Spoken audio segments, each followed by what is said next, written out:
Hi, I'm Holly George. Welcome to the Utah State Historical Society's 68th Annual History Conference. Today we are going to be talking about beauty and brains. And with us we have Michele Church and Melissa Coy. Michele? Thanks. So I titled my presentation, Beauty and Brains, the Empowerment Influence of Women-Owned Beauty Shops in Rural Utah. And I hope that challenges you to think, why would beauty shops be empowering to people? And I'm excited to explain that to you. Next. So why study women and beauty shops? Well, I had several reasons. First of all, the women owners of beauty shops in rural Utah in the 20th century are entrepreneurial heroes to me. They are women that took a risk on a brand new industry and built their businesses from scratch. And that's the definition of empowerment as I see it. Their beauty shops became the social heart of their communities, and they were the people that people went to at big events in their lives, and they went to them to confide their troubles and to get relaxation and to see their friends. The profession was an economic engine to women. They were able to support themselves and their families and contribute to their communities economically. It was also an early career which was family friendly. And I think 100 years later, we're still talking about how to have jobs that work with your kids. And you will hear the stories of these women and how well they were able to balance their work life in beauty shops. The work involved creativity, which is always important to creative women, and they were able to do design and style and things that satisfied their creative outlets. And then they were also able to give service to others, which was an important motivation in working. So I think you'll find that beauty shops are great examples of that. So let's look at a few of the national pioneers in the beauty shop industry. The women who started beauty shops were basically two women, Martha Matilda Harper and Madam C.J. Walker. They were on opposite sides of the country in opposite socio. They both came up with the ideas that women wanted better care for their hair. Martha was a domestic servant who worked in a household for 22 years until she was able to save $350 and get someone to manufacture her hair gel, her hair tonic. She took her hair out in that amazing long hair to advertise her product, and she sold it door to door. And then women started buying it and wanting help applying it, and she set up beauty parlors in her home. And then more women wanted to do it, and she was able to franchise more than 300 salons by the time she retired. She was very successful because she prioritized poor domestic servant women as herself, gave them a very easy path to franchising it, and then taught them how to serve in their community. Madam C.J. Walker was part of the African American community. She was born in Louisiana on a plantation, the first member of her family not to be enslaved. And she was able to leave home, have a baby, get married, and get actually widowed when she was a teenager and had to support herself. So she came up with a hair product and sold it door to door, and also began franchising it. In Pittsburgh, Pennsylvania in 1908, she set up her first beauty salon. And by the time of her death in 1919, she was the first American female millionaire, black or white. And she was known for her philanthropic efforts. So both of the women set the stage for an industry that would really come into its own in the 1920s. So I asked the question, can hair be a political statement? It seems kind of preposterous when you think about it, but if you look at these two examples, you can see social change embodied in their styles. The Gibson girl was an idealized woman. There really wasn't a Gibson girl, but it was an artist's rendering of what a woman should be in the turn of the century America. She had her hair piled up on top of her head in a waterfall of curls. It was all about femininity and curls and come hither and softness.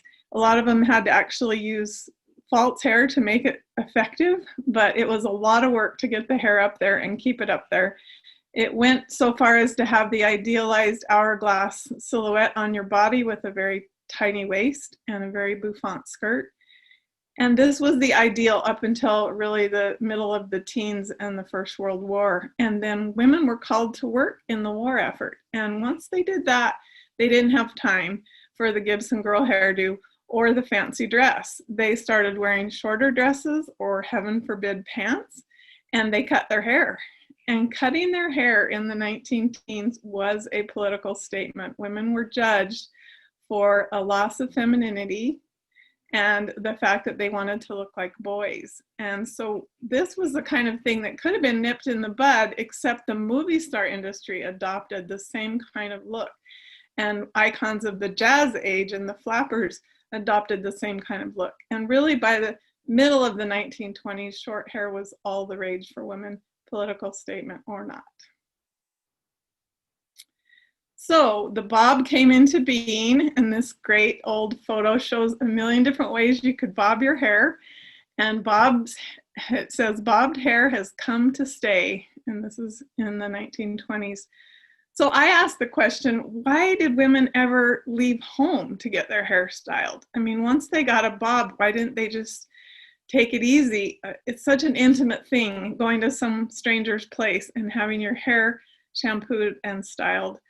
But when I interviewed women and customers, they said, first of all, they kept up on the styles. Bobbed hair had infinite styles, and they all wanted to be up to date with the crokinole curl or the finger wave or the permanent or the pin curl. And so they needed professional help with those styles. Not everybody looked good with a page boy. There were new products to find out about. And so going to a salon gave you access to that. They felt very pampered when they went outside their home and got to sit back and relax and put their feet up. And they were also very excited to have the social outlet. So there were lots of reasons that the bob and the social motivations kept them coming back to a beauty salon. So the empowerment influence really comes down to having a career where you could be your own boss. If you look at the 1920s census data for Utah, you will find that there were about 20,000 women in the workforce, but the vast majority were salespeople, teachers, or typists. 3,000 or 4,000 were in each of those categories, and then the other big category was domestic servitude. And so for these women, they were happy to be working, but they were not setting their own terms. They were working for someone else, and they were happy with some of those jobs, but they did not set their hours, they did not set their pay, they did not necessarily set their location, and they certainly didn't set who they worked with. After World War I, the women started to have these different options because time-saving home appliances came into being, like clothes washers. Most of their children were now in public school full-time, and they were increased living arrangements with urban settings and apartments where they could afford to go out and seek out a beauty shop. So women had more time to work, but there really weren't industries where they could set up their own business. Dress shops were one of the few, but that required a big upfront investment and an inventory. So they invented their own industry. So one of Utah's early female entrepreneurs is a woman named Edith Harris from St. George. And I just like to use her as an example. You'll see some of the same themes with other women that we're going to talk about. But Edith came from a pioneer family. By the time of her birth, her grandfather had been the original pioneer. Her parents were born in Utah, and now she was third generation. And she was seeing that her father hadn't been able to support their family. And her mother said, don't depend on a man for financial security. You have to have a job. And she and her sister Evelyn both became beauticians for that reason. In 1926, when she was 20 years old, she opened her first beauty shop by just taking a barber chair in the existing barber shop and convincing him to let her do women's hair. She went to California and learned how to be a Marcellist, which is the curl that is very curvy and wavy, not a round curl. It almost looks like a natural curl. She was earning $12 per week in 1929, and that was a good living. And then she and Edith and Evelyn both opened their own shops, the Dixie Beauty Shop and Modern Beauty Salon. So I think she really exemplifies this woman pioneer who was willing to say, look, the traditional roles aren't working for me. There's now suffragettes have won the vote. We are able to wear different clothes. We are able to style hair, and we're able to be independent. And it was greater economic security for her.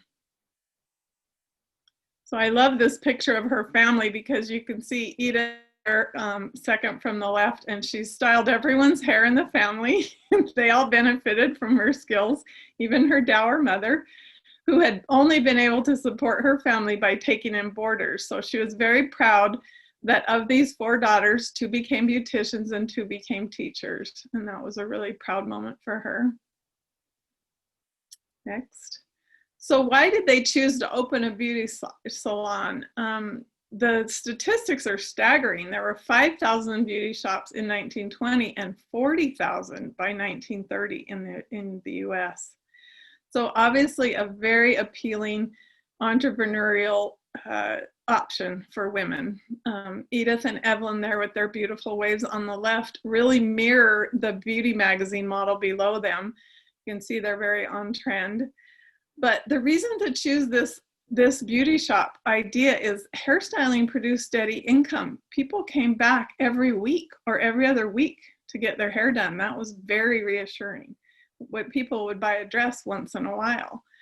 There were low barriers to entry. You didn't have a lot of inventory. You worked with your hands. You needed a sink and a comb and a brush and a few of those fancy hair products, but some of the new products would actually be provided as promotional materials to you. So the most fun about it was you were really in style. The movie magazines and the beauty magazines were featuring these kind of hair color trends and hairstyle trends, and you were part of like the tech industry today, you were the cutting edge industry. So the question is, how did they learn these beauty culture skills? I love that term, beauty culture. I think they made it up, but it sounds very fancy. So most of these women really went to one school in Utah. This was the school that everybody went to, Quish School of Beauty Culture, the best in the West, started by Alice Quish.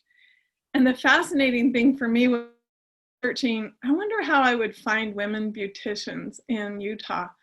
I queried Quish School of Beauty Culture, and the amazing thing was I got hundreds of obituaries of women who mentioned in their obituary that they attended Quish, and they are proud of that.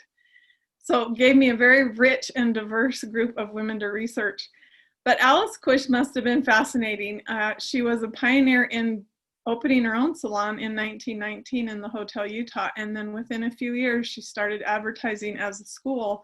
And she did that up until the 50s when she died. Trained hundreds of women throughout the Intermountain West. Lots of her women went to Idaho, Colorado, Wyoming, Montana. And you could see that it is the kind of thing, the Davis County Clipper article there says, every kind of electrical device and improved accessories. It's an excellent and economical opportunity to enter a life work that is every day becoming more popular and highly remunerative. So the social heart of their community idea is a really fun one. Of course, we've all seen Steel Magnolias and some of the movies that feature beauty shops as the center of their community. That really does pan out though. When you interview these women from rural Utah, everybody knows the beauty shops. And there's 1 or 2, they always had healthy competition. But this is an example of St. George.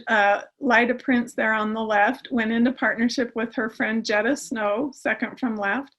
And Lyda and Jetta operated the Vogue Beauty Parlor for many, many years, but they were also the leaders in their community. They were the head of the business and professional women's. They were active in their church. They were in the Women Auxiliary for the Lions Club. They couldn't be in the Chamber of Commerce, men only, but they ran the Chamber of Commerce Auxiliary, even though they had beauty shops and probably made as much as some of the men. Dolores Sullivan there in the middle, she is the one that took over Edith Harris's beauty salon when she sold out and went on to another industry. And Dolores was also 6 sisters in her family, and 4 of them became beauty shop operators. And then Maggard is the one on the far right. She operated Della's Beauty Salon with Ruby Segmiller. And so all three of these women, or four, became the go-to women in their communities for all kinds of civic activities. I love to look at these ads from the 1930s that show how they advertised beauty salons. Advertising was a huge part of the business. I noticed when the women went to Quish Beauty School, then they always took out an ad in their local paper, whether it was Pleasant Grove or Moab or wherever they ended up. They graduated from Quish, come and get your hair cut by me. So they must be taught advertising as part of the business model, but there were ads in every local paper in Utah for these rural beauty shops every week. So I just picked a couple of fun ones. Girls wishing to be beautiful, make your appointments now for the Thanksgiving holidays.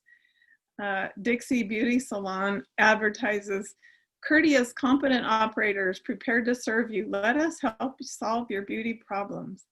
And then you can see they really centered around advertising holidays and big events. You know, get your appointment before the 4th of July.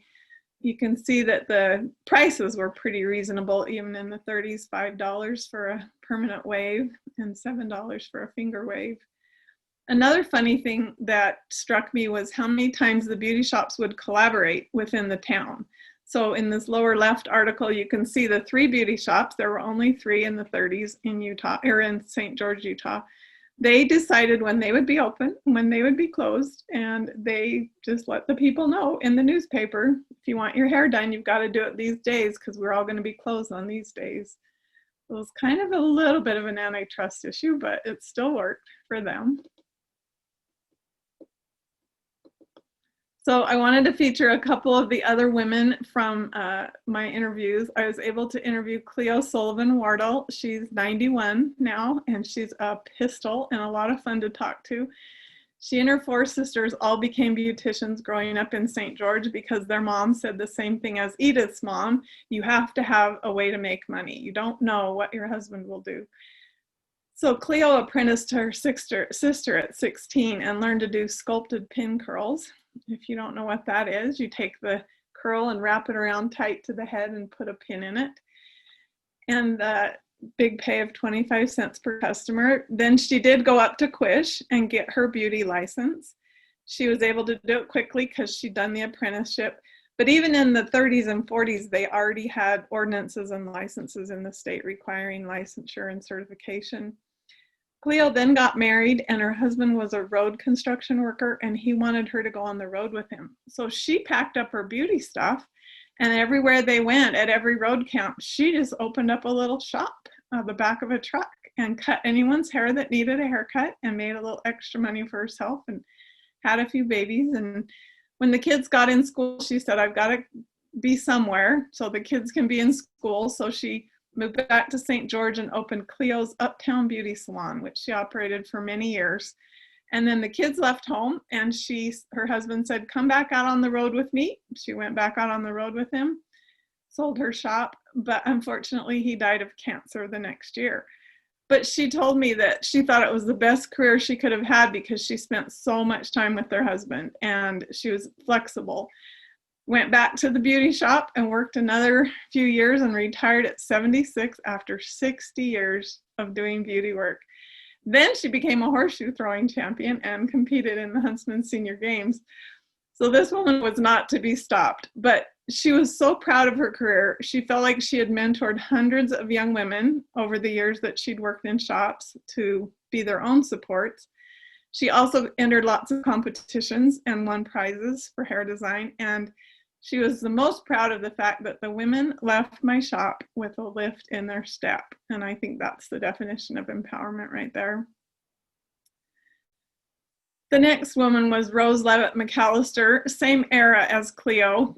Rose was from the little town of Gunlock in southern Utah. And she told me that it was hard work, but good income to help educate our kids. So her job was really what helped send their kids to college. She had 4 kids. Her daughter told me she had a knack for hair as a teenager.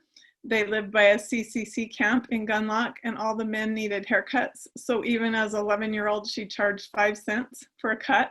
And then her dad told her she raise her prices. So she perfected a goo with cornstarch and water that really sold separately from her hairstyles, and that was another source of income. So she went as soon as she graduated high school, she went to the bank and got $125 to go up to Quish School of Beauty Culture, and came back and opened her shop and paid her loan back and got married. And when she and her husband went to get a loan for the house, the banker said, "I'll give it to Rose in Rose's name because she has the credit." And I thought that was so great of an empowerment influence. She was very proud of that. I said to her daughter, "What did the husband think?" And she said, "He was so proud of her that she could qualify for a bank loan." Anyway, she operated Rose's beauty shop in town really her whole adult life, and later, after she was older, ran the shop out of her home. But she really loved her career, and she said that she loved focusing on her customers and giving them undivided attention. So I think you can see from those two examples how empowering it was in individual lives. But I thought this was a cool idea too, that so many of them became active in trade associations having to do with beauty shops. There was a National Association of Haircutters and Cosmetologists, and there was also a National Association of Beauty Week. And this picture on the right is from the Springville Herald, and the woman in the bottom right of the picture is named Coralie Johnson, and she was the head of Region A for the whole trade association, which included Hawaii and Alaska. She got to travel to 8 different states and kind of monitor beauty shops in those areas. Just from Springville, Utah, with a high school education, she became a national leader, went to a convention in Miami and presented. And she's just one example. Every single rural newspaper has stories about these women going on these international or national trips and showing leadership and being able to exercise their leadership opportunities. Also, the business and professional women's clubs in all of the rural areas I studied had beauticians as leaders. So I feel like it was really a career that allowed women to not only excel in their own shop, but associate with other people and become leaders in their peer group. So I just put some fun ads in these next 2 slides. It shows you how much the business depended on the looks and the styles. These are both from the 60s and 70s, so you can see the styles have changed now from the bob, but still elaborate enough styles that you can't do them in your own home. And the other part I love about these 2 ads is this one from Orem. It shows you there were 11 Orem beauty shops that all went in on the ad together. In Springville, there were 8, I think, but lots of beauty shops and lots of advertising. Next.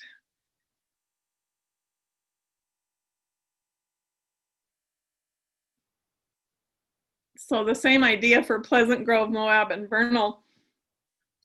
They just really cooperated with each other. Even though it was a competitive industry, most of the people I interviewed said, "Oh, she's Rose's customer, oh, she's Cleo's customer," and they never switched. They stayed with them for life, and they were very loyal, but that didn't breed discontent.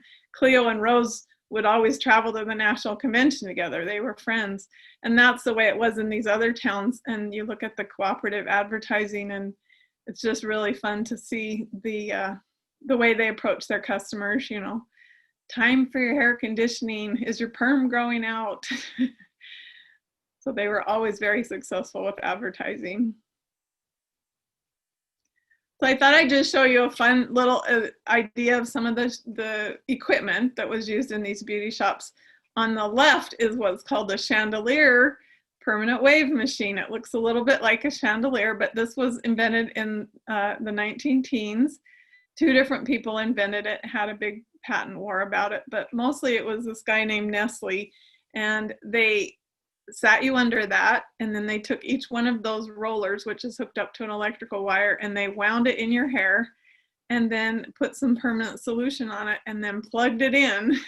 And they better get the temperature right, because otherwise they burn not only your hair off, but your scalp. So it's very dangerous, and lots of horror stories about how it didn't work. It only lasted really through the 20s, and by the middle of the 30s, people had invented the cold wave permanent, which is what we're most familiar with. It didn't require possible electrocution, but it's certainly a fascinating looking machine. The sink that I show there at the top, the shampoo bowl, was invented by a woman entrepreneur beautician. The reclining chair there shown was invented by a woman, by Madam C.J. Walker. Then it's the hair dryers. Those were all invented with women in mind. And the handheld hair dryer at the bottom there, I really appreciate this woman named Rhonda who runs a hair salon in St. George, because she has all these antiques that you can take pictures of on display in her salon. But again, not a lot of barriers to entry. It might seem crazy, but the invention of the bobby pin was actually a huge part of the beauty industry, because it had to be invented in order to accomplish most of these styles. And it was invented pretty late, I thought. It wasn't invented until World War I. And really, the bob was what required the bobby pin. It was invented by a man named Marcus Louis, and he was a San Francisco cosmetic salesman. He didn't get a patent on it soon enough, so he was always in patent wars.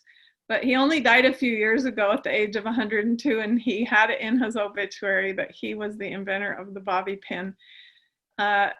It seems funny, but it's just the straight edge, but then the wavy edge is what grips the hair. And so what a genius he was. And then, like I said, inventing the cold permanent wave really gave this industry a boost. That was invented in 1938, but it became most popular after World War II. And the permanent wave would really carry the whole industry into the 1970s on the strength of that invention. So 2 key inventions. So I just want to show you some of these wonderful ladies. I won't spend a lot of time on their life stories, but I just want you to focus on how long they worked in the beauty industry. These are all women that went to Quish, and they're all over the state. I could only introduce a few of them in this presentation, but in Manti, it was Ruby Shand, that beautiful smile. She was born in Gunnison Valley and set up her own business. Even though she was married and had 4 kids, she did it for all her life. She loved cutting, styling, coloring, and perming hair, and wanted to be independent and successful. In Levan, Gwen Stevenson there on the right, she was born in Loa and married and had 4 kids and did ladies' hair for 40 years, owning her own beauty shop in Levan for 32 years. So you just know they liked it, or they would not have done it for 32 years. Honeyville, Ruth Tolman, look at that smile. She was widowed after she had her 4 kids, and she was able to survive by operating her beauty shop in Honeyville for 50 years, and then served 3 missions after that. So what a fighter she was. And Maida Hall Bodley is a licensed beautician for 44 years in Bountiful, raised 3 kids, and moved 84 times during her married life. But the resilience and the style of that woman, it just comes at you from the page. And then in Helper, Kay Zakaria, she was born in Castlegate, but she operated Kay's Beauty Shop because she enjoyed the companionship, and that's the social heart of the community piece. She raised 2 children and supported her husband's work with the union there in Price.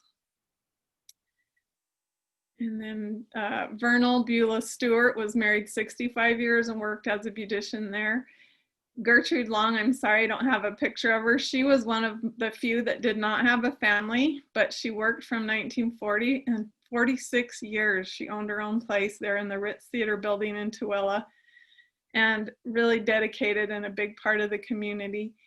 Zelda in Logan graduated from Quish and then was 60 years operating her shop and running her husband's business, Keith's Market, but she had a talent for making friends and loved her family. So I think if you reflect on those kind of things, you can't help but be excited to realize those women and their commitment to their communities and their profession. And it really says to me that this was not a flash in the pan. This was something they loved and they thrived on. And the ones I've been able to interview have confirmed that. So in summary, I just wanted you to remember the powerhouses of the pin curl, because these are the things I learned from them. Work-life balance, they could teach us a thing or two. None of these women compromised in either area. They either had their kids come into the shop, or they scheduled around their kids' schedules, or they quit and went back to it and forth all the time because they were able to do both. They were leaders in their community and style setters, which is a fun thing for a woman. They were mentors for other women and lifted up many, many other women than they. They were business women without any formal training, and they made a living at it. And I think that's super cool. They did serve the social heart of their community with the support that they gave each other and that they gave the women in their town. They were creative and they were very service-minded. And I think that you saw examples of that in all of them. So I just wanted to dedicate this to Edith. I think she was my inspiration, and a lot of people helped me on the presentation. But I do feel like there's still more research that could be done, and I know there's more rural towns in Utah that I would love to go and hear about the famous beautician in your town. So if you do have those stories, please contact me at Relentless History. And please remember these women as the entrepreneurial heroes of Utah. Thank you.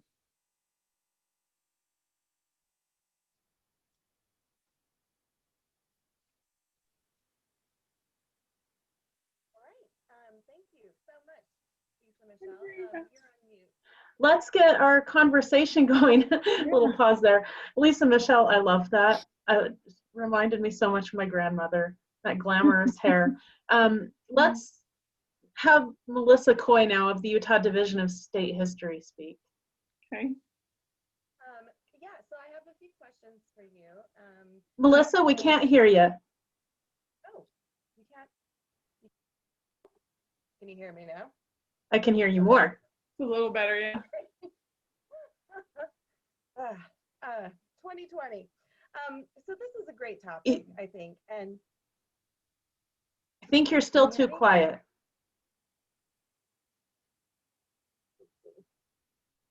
Can you hear me when I talk this close? Yeah, I can. 2020. Okay. Editing. Yay! Okay, so this is a really great topic, and there's so much potential in studying the beauty industry, like you indicate, and especially in the rural sector. I think it'd be interesting to compare that with what's going on in the urban setting. Mm-hmm. So one of my questions to you is, with my research, I've seen beauty salons, hairdressing salons, manicurists, advertising, and set up in the city directory for like Salt Lake and Ogden, and before 1920, so right around the 1880s. And of course, you see more as the city grows. Mm-hmm. But I was wondering if you could talk a little bit about like why you chose 1920 to kind of start your research. Yeah, I know they definitely were in the urban areas earlier. Like I said, I know Alice Quish was operating her salon in the teens. And I do think a few of them, but in rural Utah, it seemed harder to get started. And when I went back, I went first to the newspapers and the city directories. And then I also just interviewed people to find out. And there weren't a lot of evidence before the First World War of actual salons. I do think people did it informally in their homes, but there just wasn't the documentary evidence to start with. So it seemed like, also based on the census, even in the national census, they didn't even have a category for beauty workers, they called them, until 1920. They had them under barbers. And so I assume some women probably got caught in that, but it just didn't seem like it emerged from the underground until after World War I. Okay, interesting. And then let me ask you this question too, because you talk about bobbed hair as a political statement. Mm-hmm. Now, do we see a lot of bobbed hair in rural areas? And in what ways is it a political statement in a rural area? Okay, well, this came from my grandmother, Aline Harris, who got married in 1929. So she was at the height of the flapper era, and her wedding dress was actually a flapper dress. It was sleeveless, sheath with dangly little things. But she was telling me stories about getting her hair cut. And now she was actually raised in Tokerville, which is very small outside of St. George.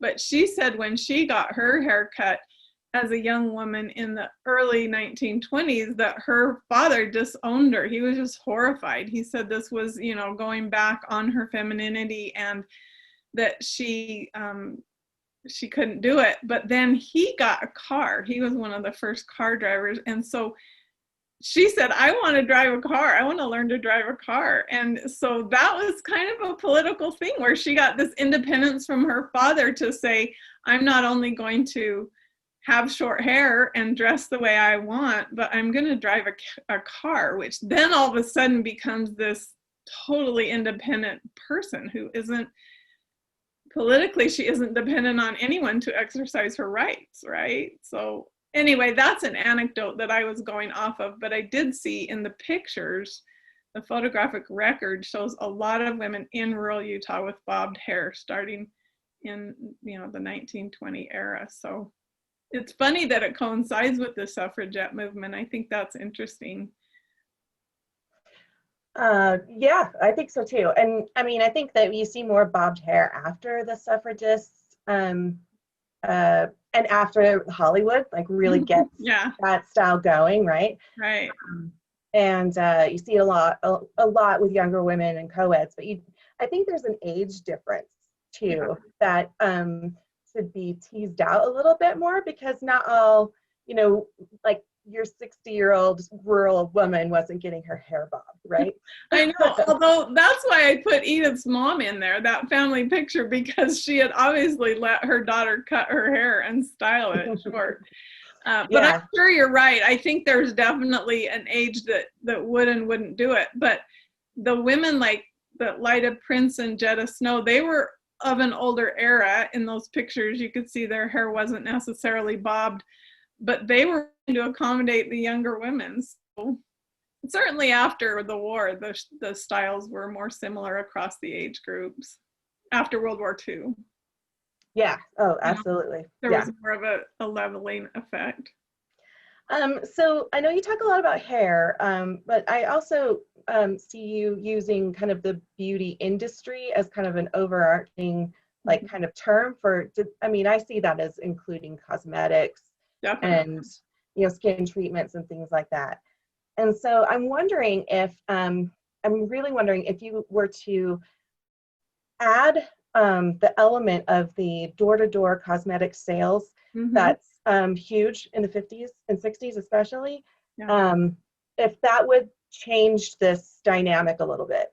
I'm just curious what that would look like, right? Because with Avon and Mary Kay, like that same idea that you could be your own entrepreneur, but at the same time, you're not quite your own entrepreneur because you're working for people, right? Yeah, right. But that idea that you can have this flexibility. And so I'm just curious if you were to open up your research to include like that phenomenon, if what that would look like, and if there's any sort of competition or hard feelings, or if it's successful at all in the rural community, or if not, you know, why not? So yeah, it definitely is a companion piece, because every one of these advertisements, I had to stick with hair because I had a scope issue. Yeah, I wanted to cover geographic areas, so I had to limit it. But in all the ads, they are advertising manicures, pedicures, facials, and cosmetics. Several of the women in the ads carry an inventory of cosmetics in their shops. So you do very much see that. Not even in the 50s, I'm talking 30s and 40s, they're doing it. It's part of the pampering ethic of going to the beauty shop. And I don't know if you're familiar with Luzier's, but it was one of the most popular in Utah door-to-door cosmetic sales. And I think if I were to able to research it, I would probably find it in all the same communities I'm finding this, because the entry point was beauty shops, but then they would sell it to their customers, and then those customers would sell it door to door. And yes, I think it was successful, and it would be very, very fun to do that. But I don't think I'd have to even go up as far as the 50s based on the advertising that I've seen. Can I ask a question? Sure. Did the women beauty shop owners rent out space to other operators? The ones I interviewed and researched mostly had their own employees. They didn't do booth rentals until later in the mid-century period. But for example, Cleo, who practiced until the 90s, she definitely did booth rentals. And in the end, she was a booth rental person herself. But the first model was that they owned their own chairs, and they just brought in these young women graduates and let them work for them for a wage. And then when those women got married, a lot of times they would quit instead of go get their own shop. So it wasn't a booth rental model until maybe early 50s is probably when that started to come about. Thanks. Thanks for letting me. Yeah. Of course. Yeah, no, this is so interesting, especially since hair is more politicized at this moment, right? Because things are closed down, right? And so it's become, when things were closed in Salt Lake, everybody ran down to, not everybody, but some women chose to go down to Provo because some places were still open, and kind of, made a political statement with their car on their way to go get their their roots done, right? Right. I think that it's, hair is always I know. I actually was thinking that about the African American community. Remember, the afro was such a political statement. And a lot of those things, it sounded funny when I first asked the question, but the more I thought about it, I actually had more examples of it being political than not political. So, I guess we could talk about how that's a tool of objectifying women too, because I don't think it's been quite as political for men. They had a little more freedom. Yes, there are books and articles about that. Well, let's not go there then. No. But it is fun for me to think that women, not only was it a political and how they were going to cut their hair, but then they invented the industry that would serve that. That's a really cool model to me. Because they knew what they wanted as consumers, and so as producers, they were able to meet that demand. Yeah, they didn't just go make the barbers learn how to do women's hair. Yes, exactly. I like that. Oh, who wants a barber to do your hair? I know.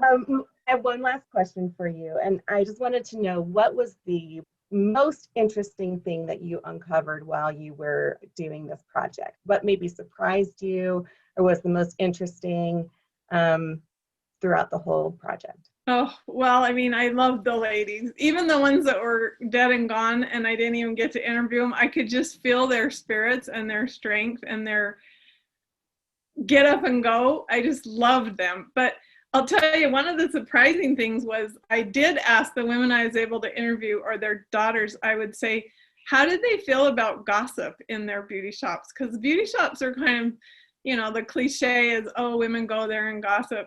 And I love this story from Cleo Wardle. When I interviewed her, I said, well, Cleo, how did you handle gossip in your shop? And she said, oh, I was never one to put up with gossip. And I said, oh, really? How did you handle that? And she said, well, here's what they would do. I would hear one of my operators over there in the chair, and they would be talking to their customer about so-and-so in town. And did you hear this? And did you hear that? And I just walk over to the phone, dial up the person they were talking about, hand her the phone, and say, would you like to say that to her face?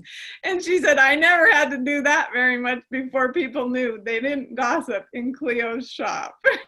And I thought that was just so classic. I loved it. And I did hear similar stories from other women about how they were proud that they were known for not allowing that kind of behavior. So that was actually, it went against type, and I was really excited to hear that. So that's a great story. I love all of the little things to that story too. Like, it's a rural area, so she would know this woman's phone number, and she would remember the phone number to dial. Like, I don't know about you guys, but I don't know the phone numbers anymore. No, it was very close. That's pretty amazing. Thank you. Yeah, well done. Really interesting. Thank you for your interest. And if you have any other ideas, always just shoot them my way. Relentless History. Thank you. Great. All right. Thank you, ladies. That was a lot of fun. And join us for more sessions, more programming with our history conference this month. And thank you, Lisa, Michelle, and Melissa.